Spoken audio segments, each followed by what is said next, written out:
how to download Facebook video in laptop PC. So basically, this is the same method that you can use in laptop PC or an Android phone. So I will do it in Android phone. You guys can do same method in laptop PC or any electronic device.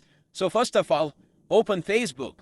After that, you need to simply copy the link of that video in laptop or any electronic device. So I will simply copy it.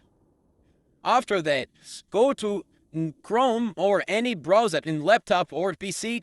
So I will simply go to Chrome. After that, search here FB video downloader.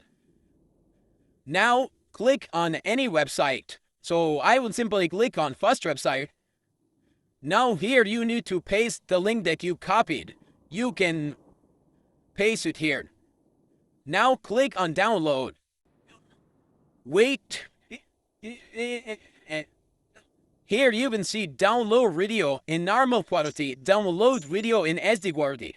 You shown same window in laptop, PC or any electronic device. So simply click on download and your video download will be starting. That's how you can download your video. Thanks for watching.